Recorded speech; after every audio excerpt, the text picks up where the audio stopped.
yesterday we were looking at some rather perhaps even alarming kind of things, certainly alarming to some individuals, developments that took place toward the end of the Adams presidency with the, dominant Federalist Congress and Federalist President, passing some laws designed specifically to hurt the Republican Party with the Alien and Sedition Acts. But one of the things that I mentioned there was that even though Republicans, of course, found those laws deplorable, they, wrote and agreed upon the Virginia and Kentucky resolutions as a means of expressing their displeasure of those laws and their feeling that those were unconstitutional and so forth, there wouldn't be for too long too much of a reason for Republicans to be all that angry, because things become much more balanced within a few years, because 1,800 Republicans will win a number of elections, including the presidency, and so they will not really have much of a reason to start threatening nullification and some of those things. So, as I mentioned yesterday, the ideas about nullification and all that kind of stuff, it's not going away completely, but it's going to be sort of quiet for a while, as Republicans are going to enjoy kind of a period of, if not dominance, at least balance, as far as having more representation in Congress and, of course, with the presidency and all that sort of thing. The Federalists will never regain the kind of dominance that they had actually in the 1790s, not actually as Federalists anyway. So today we're going to talk about the presidency of Thomas Jefferson. So Jefferson, someone that we've talked about before, what are some other things that we have mentioned regarding Thomas Jefferson? How do we already know him? Yes? He had been a member of Washington's cabinet. He was the first Secretary of State. Even before that, he's the main author of the Declaration of Independence, which again would not have afforded him quite the celebrity status that it does by now. And we know that he's kind of considered the sort of founding member of that original Republican Party, the Jeffersonian Republicans. So Jefferson, of course, is elected in 1800. So 1800. Adams is running for re-election as a Federalist. Jefferson runs against him, and Jefferson, of course, wins. So Adams, as we mentioned before, had become rather unpopular for a number of reasons. One of them, that ongoing sort of undeclared quasi-war with France, and that results in Jefferson winning the election. Now, this election, though, even though he's the third president, there's a lot of kind of firsts going on in this election. And there's a lot of things that made a lot of people very, very nervous about how this would work. Because, remember, political parties are still a very new idea at this point. And a lot of people think that political parties are still quite dangerous and are very, very concerned about what's going to happen when political parties start, this kind of thing starts to happen. Because Adams was a Federalist. Well, Adams lost the election. And now a Republican is going into office. So there were great concerns that what if the Federalists don't want to give up office? What happens if Adams refuses to give up the presidency? Even if he does, now that the Republicans are in, does that mean that everything's going to change? Is it going to be just like a massive upheaval? Is there going to be turmoil? Are we going to have to deal with that every 4 years or every 8 years or whatever now that there are political parties? And in the end, of course, none of that happened. Adams, left office. He may not have been too happy about it, but he left quietly, literally left quietly in the middle of the night and didn't say a word about it. And then Jefferson's people, when Jefferson comes in as a Republican president, and Republicans have gained majorities in Congress as well, yes, they do make some changes. Yes, they will repeal some things like the Alien and Sedition Acts. They will lower some taxes. They will change the way some stuff is done. However, they do not just completely change everything. They do not come in and just totally dismantle every single thing that was in place. It is not like just starting over from scratch, as some people may have thought. So the election of 1800, for one thing, symbolized or was important because it was a peaceful transition. It showed that there could be a peaceful transition. we'd already seen some peaceful transition, between like Washington and Adams. But Washington had stepped down. He had not been defeated. There were significant concerns. As I was saying, that what would happen if someone is outright defeated? What if, they don't want to give up power? But that doesn't happen here. So it showed that power could transfer peacefully, and it's transferred peacefully ever since.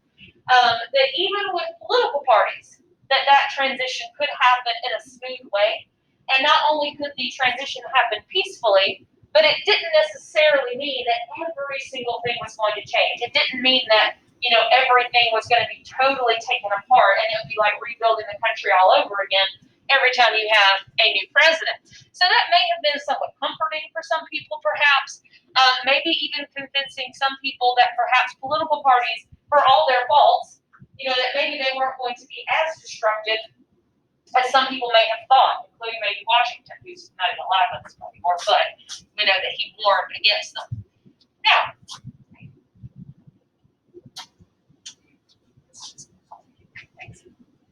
Now, as far as Jefferson and the Republicans, who have gotten come into power at this point, Jefferson and the Republicans would call this election the Revolution of 1800. Okay, so that's what Republicans call it. They said this was a revolution. And what they meant by that, remember that they are Republicans. They call themselves that because they believe themselves to be the true believers in republicanism. Okay, power to the people, power to the states, power to local governments, not power to a big, overbearing central government. And so they believed that they were the true guardians, the true believers in American values, what they viewed as American values, the values of the revolution, of republic, power to the people, all those kinds of things. And they would have argued that Jefferson's election was a return to those things. They would say this is a revolution because we're going to get back to, what this country's founded on. We're going to get back to those revolutionary ideas. We're going to restore a true republic, what was really intended when this country was started. They would say, the past several years, the Federalists have betrayed all of that. They have turned this country into something that's not a republic. And we're going to restore that and make all those changes. So that's how they see it. In reality, though, it's arguable, as to exactly how revolutionary it was. As I've mentioned, Jefferson did not come in and just change everything. They do not come in and dismantle all the different things that had been put into place by the Federalists over the past, really decade, almost. So the changes are some, but they are kind of minimal. So whether or not it's truly a revolution, kind of debatable, but it's certainly at least a revolution of idealism of what they kind of saw. And Jefferson even, he handles the presidency very different. He believes that Washington and Adams both were too almost king-like, that they acted too high and mighty, and that the president needs to act more like a regular citizen. So Jefferson didn't like being addressed certain ways. He wore really casual clothing. He didn't ride around in fancy carriages. Sometimes answered the door of the White House in his pajamas. Weird things like that. Trying to make it more of a citizen-friendly kind of office. So there are definitely changes. Like I said, taxes lower, different things like that. But it is not like they come in and just completely reinvent the wheel every single time. Now, there are lots of important things that happened under Jefferson's 2 terms as president. One of the first ones we're going to talk about is one that doesn't have too much to do with Jefferson personally as a president, but one of the first huge developments, kind of earth-shattering things. And that is the first major Supreme Court decision. And the Supreme Court, up until this point, and we kind of mentioned this the other day when we were talking about Alien and Sedition Acts, as far as exactly what their job was and what they were supposed to do, not that they're sitting up there just kind of staring at the wall going, what are we supposed to do today? But it really is unclear exactly where they fit into all this. They have not really asserted themselves yet. But we're about to see that happen in the very first landmark, what we consider a landmark, Supreme Court decision. Now, Supreme Court cases, we will actually look at this whole year or semester 3 3 or 4 court cases. Whenever you look at court cases, whether it's in government in the 12th grade or you go on to law school and you're studying all these landmark significant cases, this one that we're about to talk about is always the very first one because it is the granddaddy of them all. It is the foundational case for which the other cases, would never have happened had it not been for this one. So this one is extremely important. This is also one, however, that the backstory, I find that a lot of times students really enjoy talking about court cases because they oftentimes deal with, really interesting debates about, civil liberties and stuff like that. This one does not, unfortunately. I think it's interesting, but it's kind of technical. It's the story behind it is not exciting. It's not, something that we can really get passionate about, that this was the right thing to do or the wrong thing to do or what the court's decision should have been. However, it is also one that if you don't know the backstory, the ruling doesn't make a whole lot of sense. The result of it is kind of meaningless unless you understand where it came from. So all this backstory is, again, very technical. It's still really important to understanding what this case was all about and why it's so important. So this first part here, this is all the backstory. This is before we even get to a case itself. So the case we're going to be talking about is called Marbury versus Madison. We'll get to that in a moment. And the backstory to this, although this case will get ruled on in the Jefferson presidency, it actually starts while Adams is still president. And in those final months of Adams's presidency, the Congress had increased the size of the judicial branch. They had increased the size of not the Supreme Court, but some of the other federal courts. And when they do that, they have these new positions, new judge positions to fill. Who gets to fill them? The president, and the president at the time was Adams. So Adams was, in his final even days of office, was filling these positions. And those judges are sometimes called the midnight judges. So these are those judges that were getting assigned, or being appointed to these positions right there at the tail end of Adams's presidency, some up to the very, very last day, which is why they're called midnight judges. The story was, and this isn't true, but the story was that Adams was up until midnight, his last day of office, signing away these commissions, signing off on the paperwork that says so-and-so has a job, all that sort of stuff. Now, as far as why they're doing that, Adams, if he gets to appoint these people, what kind of people is he going to appoint? He's going to appoint Federalists. All this was kind of a last chance, a last effort by the Federalists to try to pack out the courts with as many Federalists as they could before Jefferson and the Republicans take office. That's kind of what they were trying to do here. So that was the point. So you have these midnight judges. Now, some of these midnight judges, some of these appointments were done so late in Adams's term that the paperwork never actually gets delivered. The actual official letters, the official documents with President Adams' signature on them that says they have this job, some of them never actually get delivered to the people that are supposed to get them. One of those people was this guy, William Marbury. So William Marbury was one of the midnight judges. He's supposed to get this position, but he never gets the documentation. He never gets the paperwork because it doesn't get delivered in time. When Jefferson comes in, when he's inaugurated, and he comes in and his cabinet come in, they find a lot of those commissions are sitting there, including Marbury's, waiting to be delivered. But Jefferson instructed his people, don't deliver them. He didn't say burn them, he didn't say anything, do away with them. He just says, don't hand them out. Maybe we can reverse this before we have to actually let these people get these jobs. Well, Marbury knows he's supposed to get this job. He knows he's supposed to get this paperwork, but Jefferson's people are hanging on to it, won't hand it over. So what do you think Marbury's going to do? He's going to sue. He's going to go to court. So that is the basis for this case, Marbury versus Madison. And again, this is the granddaddy of all landmark Supreme Court decisions. This is the crux of the Supreme Court's role. I'll tell you just a second. Yeah. So the Marbury obviously is William Marbury. Who do you think the Madison is? James Madison.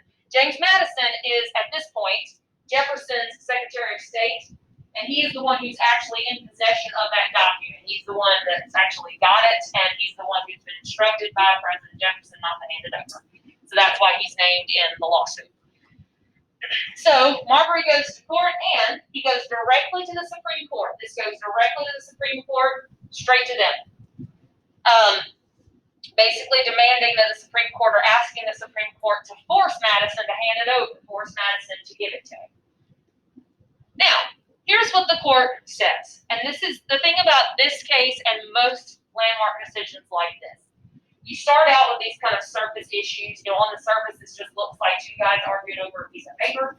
It sounds pretty simple. But what happens is, what makes this such a landmark decision, as it does with so many others, is when the court starts really looking at it, they start digging deeper and start looking at some constitutional issues here that we don't even see yet, and probably Marbury and Madison did not see either. And so they argued that there's more going on here than just two guys arguing over a paper. So here's what they ruled. This is where it gets a little bit technical, but still interesting. The ruling's got more than just one part to it, so because they have the surface issue and then the other things. So first, they say that they cannot force Madison to do anything. They cannot force that paperwork to be handed over. They basically say, Marbury, sorry, we can't help you. Not because they don't want to, not because they don't think Marbury is right. They actually think he is. They even say that they do believe he's legally entitled to it. However, the reason that they can't is because this case, this whole thing, this issue, is not in their jurisdiction. This case is not in their jurisdiction. So they say he ought to get it, but they can't do anything about it, because this case is not in their jurisdiction. Now, jurisdiction. What do we mean by jurisdiction? Like, for example, police jurisdiction. What's police jurisdiction? They're not able to do it because it's not part of It's not their area, not part of their job. You know, like police jurisdiction is like an area where the police, would have authority. Yeah, expertise. The courts have jurisdiction too. Okay, they have an area that they're kind of responsible for. That could be a physical jurisdiction. They could deal with the cases in a particular county or region or whatever district, depending on what court you're talking about. There's also kinds of cases that they hear, like you've got some courts that are criminal courts and, different things like that. They have different types of jurisdiction. For the most part, there, as well as, jurisdiction referring to place and area, courts for the most part usually have what is called original jurisdiction, or they have appellate jurisdiction. The Supreme Court, most of the time, 99.9% of the time, has what is called appellate jurisdiction, meaning that they hear cases that are on appeal. What does that mean if a case is being appealed? Yes. Yes, that means you didn't like what the lower court said, so you appeal it to a higher authority. You know how in movies and on TV, lawyer comes out of the courthouse and says, we're going to appeal this decision. They mean they're going to take it somewhere else. They're going to take it to a higher authority. Does it seem a little odd that Marbury went straight to the Supreme Court about this? Why is it odd? Because usually it's just small issues like this that goes to the district. Yeah, usually something like this, you'd probably take it to a lower court first. They ought to be looking at it. That's basically what the Supreme Court is saying here. This isn't our job. You should have gone somewhere else. You don't come straight to us with this business. This needed to go to a lower court. We don't have the authority to hear this case because it's not on appeal. This is not something we have original jurisdiction over. Okay, fine. Well, that begs the question, well, then why in the world did Marbury go there? Why did Marbury sue to the Supreme Court if they don't have jurisdiction over this case? And here's why.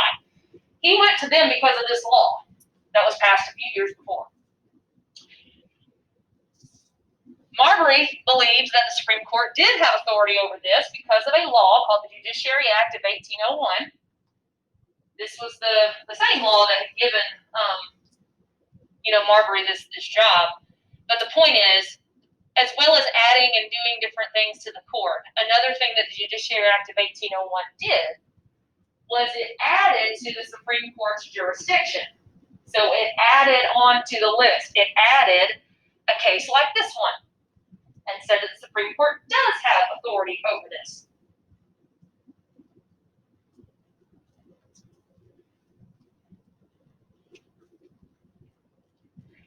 So we have have this law that says the Constitution, or excuse me, that says Supreme Court has jurisdiction over these kinds of cases.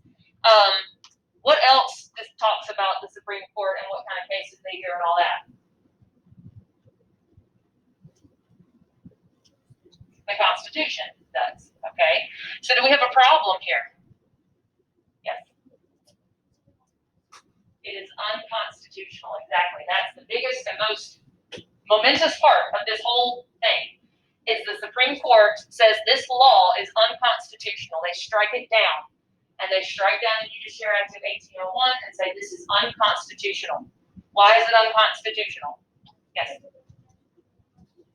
Yeah, the Constitution says the Supreme Court has authority over these things. And in this law, they said, nope, it's these things. Can Congress just change the Constitution?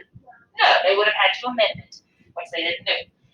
So the court rules the Judiciary Act of 1801 is unconstitutional. They strike it down. The thing about most of these, landmark Supreme Court decisions, the reason they're important, it ends up being far more than just this dispute between these two guys. There's something bigger going on here. Now, why in the world is that so important that they struck this law down and kind of said that?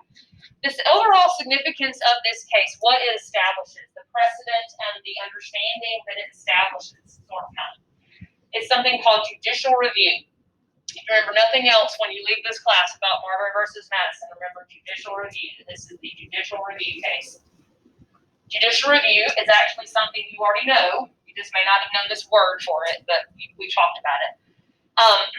You recall how we've said the courts have the authority to strike down acts of Congress if they are unconstitutional, or they can block the president from doing something if it is unconstitutional. We talked about that. That's judicial review. Okay, that's the name of that.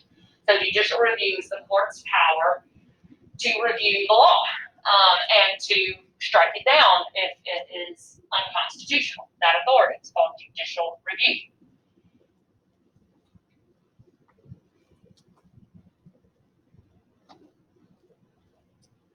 And that's so important to this case because, one, it's the first time the court did this, and one of the few times it does it for a long time. This is the first time the court had acted on that and had blocked something, had actually blocked a congressional action, in this case, the Judiciary Act of 1801, had actually struck something down. And if you're going, well, okay, yeah, but we knew that, they just needed a chance to do it, here's the thing.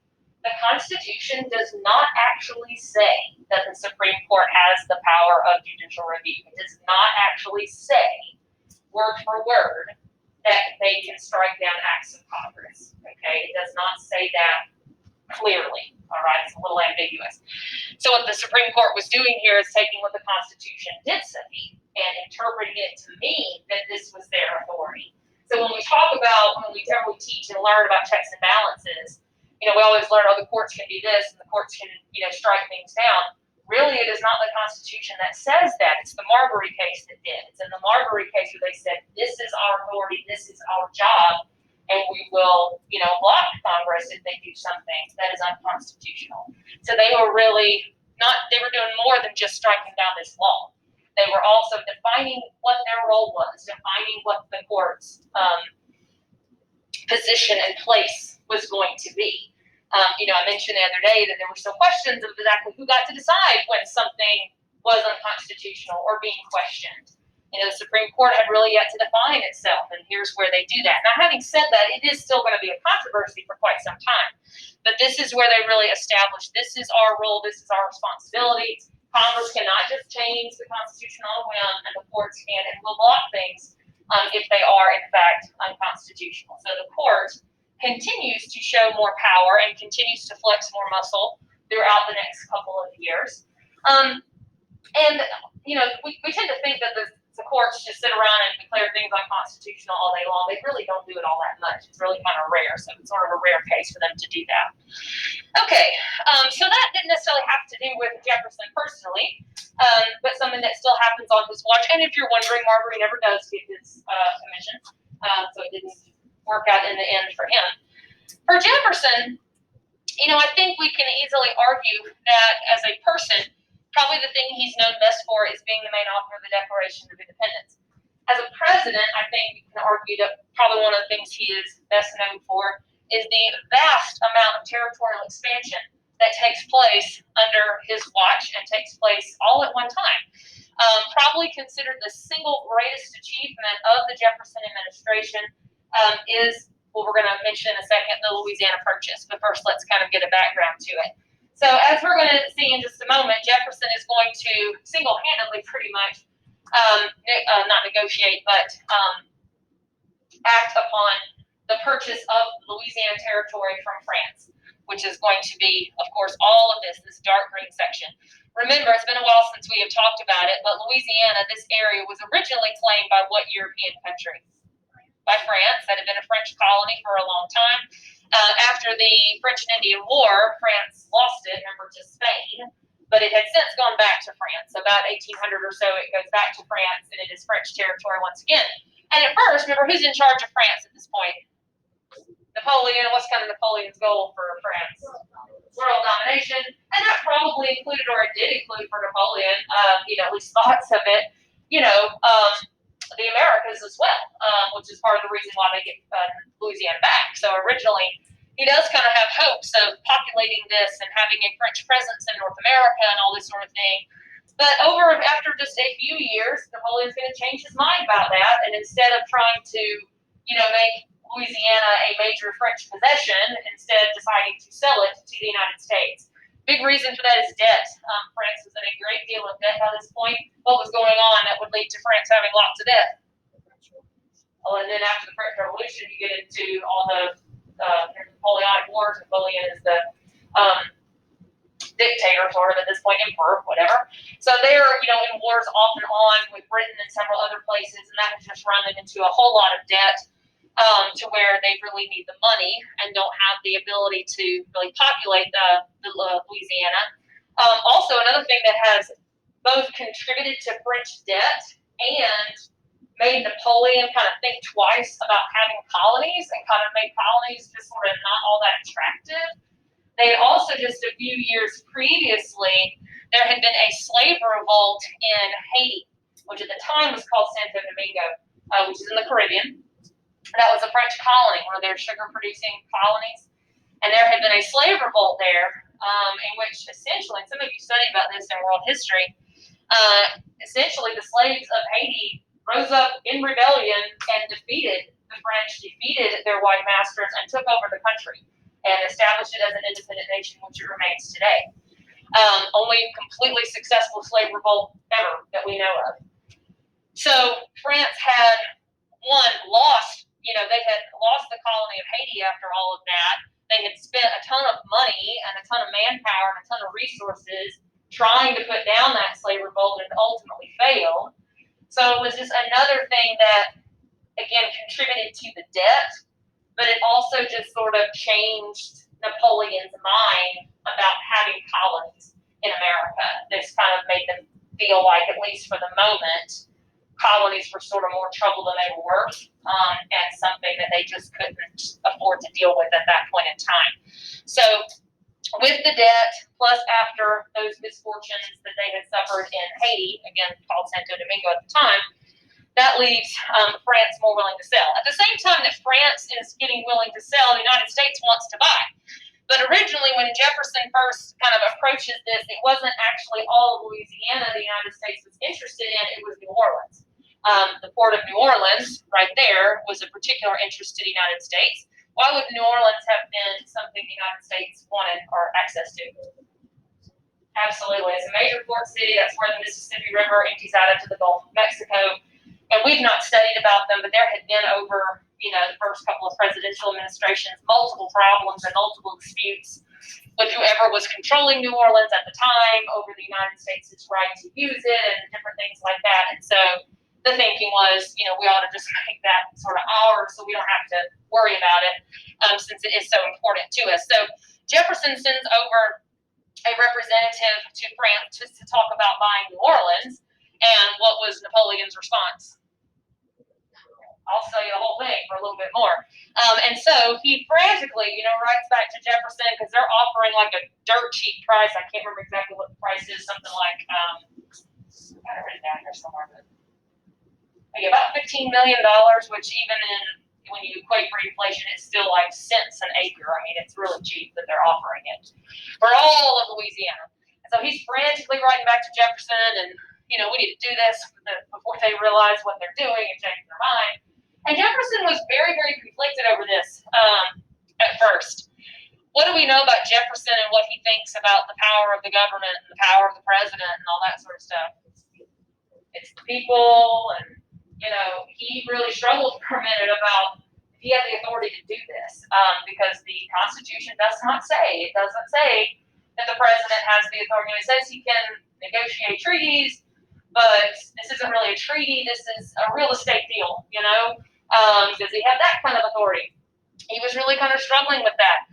Jefferson ultimately decides that he does have that authority, so even a strict constructionist like Jefferson eventually maybe realizes that there are perhaps some things the Constitution just could not address, and decides he does have that authority and signs Louisiana Purchase. So Louisiana Purchase, of course, is the purchase of all of Louisiana from France.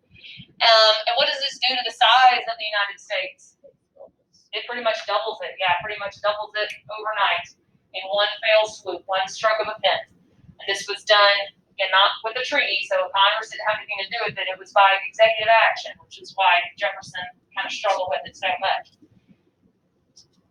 Now, for Jefferson, he wanted not just to purchase this land. Jefferson, if you know much about him, some of you do, he was a very academically minded person, a very well-educated, very well-read person, and he was very fascinated, as a lot of Americans were, about the West, and very fascinated about this whole region. And it was full of such mystery, and it's hard for us. I think the best analogy that we can make that kind of helps us understand it a little better, that region and other parts of what's now the United States, it was almost like what space would be to us today.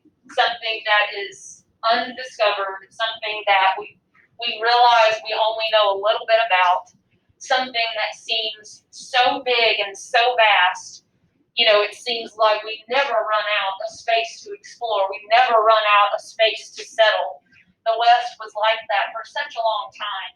And so for Jefferson, he wanted not only to gain the land, but to learn more about it, and thought that it was important that they explore it and find out more about the geography, more about the people, and get more information. Scientific, discovery needed to be a part of it as well.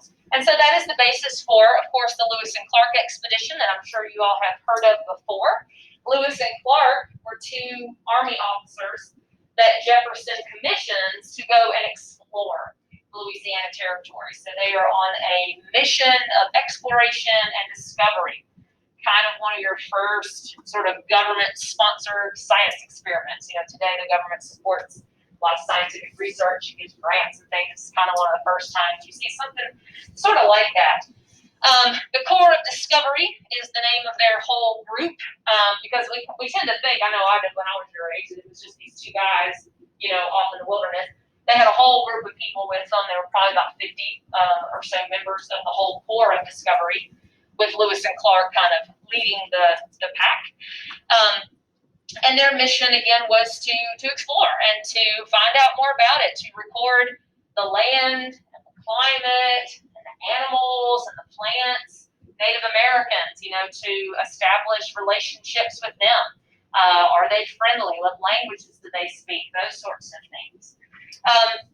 And so they set off from St. Louis, and off they go through the Louisiana Purchase, in fact, all the way to the Pacific Ocean. Now, I mentioned that the Corps of Discovery had about 50 people in it. One of them, another one you probably have heard of, was Sacagawea, who joins Lewis and Clark partially at some point in their journey. She was a Native American woman, obviously. And she was extremely helpful to the Lewis and Clark mission because she acted as a guide and as an interpreter. What is an interpreter? She helped speak to the natives. Yeah, Native Americans were crucial to this mission really in a lot of ways.